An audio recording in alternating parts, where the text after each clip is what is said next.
শ্রী রামচন্দ্রের মৃত্যুমন্ত্র ফাঁসি শুভ শঙ্কর বর্তারায় তস্মৈ শ্রী গুরুবে নমঃ। গুরু ব্রহ্মা গুরু বিষ্ণু গুরুদেব মহেশ্বর গুরু সাক্ষাৎ পরম ব্রহ্ম তস্মৈ শ্রী গুরুবে নমঃ। জয় রাম। আমি অমৃতা। আমি রাম ঠাকুর কথা বই থেকে নেওয়া আরেকটি অংশ আপনাদের শোনাচ্ছি। চতুর্থ দিন সকালবেলা ঠাকুর অন্যত্র চলিয়া গেলেন। সেদিনকার একটি রহস্যজনক ব্যাপার বেশ স্পষ্ট মনে পড়িতেছে। এক ভদ্রলোক বিস্ময় কর্মোপলক্ষে কলিকাতায় আসিয়া এই মেসেই অবস্থান করিতেছিলেন। তাহার ইচ্ছা যে তিনি যে কার্যোপলক্ষে কলিকাতায় আসিয়াছেন তাহাতে কৃতকার্য হইবে কি না এই কথাটি ঠাকুরকে একবার জিজ্ঞাসা করিবেন। কিন্তু তিনি আমার ঘরে আসিবার সামান্য কিছু পূর্বেই ঠাকুর চাদর মুড়ি দিয়া শুইয়া পড়িলেন এবং তিনি চলিয়া গেলেই আবার উঠিয়া বসিলেন। এইরূপ 2-3 বার হইল। 9টার সময় ঠাকুর চলিয়া গেলেন, সুতরাং ভদ্রলোকের আর কথাটা জিজ্ঞাসা করা হইল না। ঠাকুর চলিয়া যাওয়ার পর প্রফুল্লবাবুর সহিত নিবিড়ে কিছুক্ষণ কথাবার্তা হইল। কিসে কি হইল প্রফুল্লবাবু পরিষ্কার কিছুই বলিতে পারিতেছিলেন না, কিন্তু দেখিলাম যে তিনি পাকা লোকটি বিশেষ অনুগত হইয়া পড়িয়াছেন। আমাকে জানাইলেন যে ঠাকুরের সঙ্গে তাহার বন্দোবস্ত পাকা হইয়া গিয়াছে।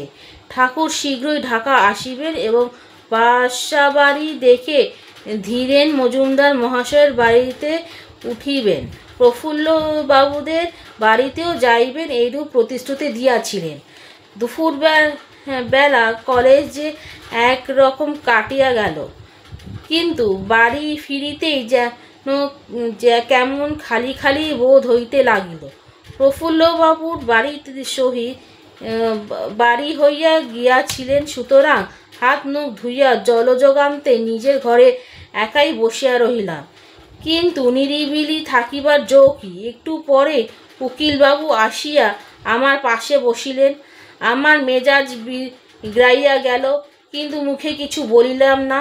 প্রথমে ঠাকুরের সম্বন্ধে কি একটা কথা বলিয়া উকিলবাবু এক মাতাজির কথা বলিলেন। এই মাতাজি নাকি কবে তাহাকে একটি রুদ্রাক্ষ দিয়াছিলেন এবং এই রুদ্রাক্ষ ধারণ করিয়া তিনি নাকি অত্যাশ্চর্য ফল লাভ পাইয়াছেন। আমি হ্যাঁ না কিছুই বলিলাম না।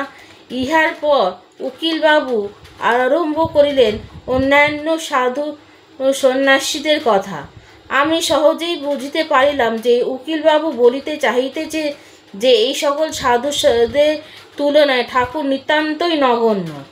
আমার নির্বোধ বলিয়া তাহার শরণাপন্ন হইয়াছি।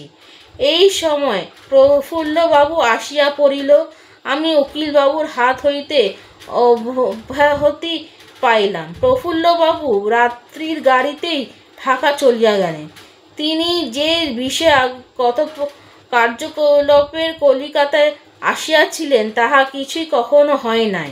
সুতরাং আমি তাহাকে আরও 2-4 দিন অপেক্ষা করিয়া যাইতে বলিলাম, কিন্তু তিনি কিছুতেই শুনিলেন না।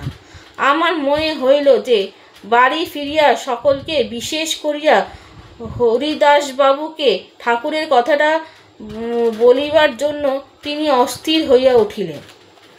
আজকের গল্পটা এইটুকুনি।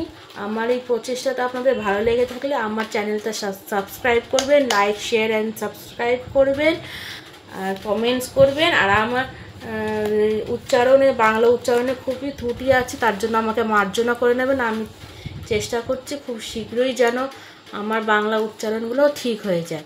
জয় রাম।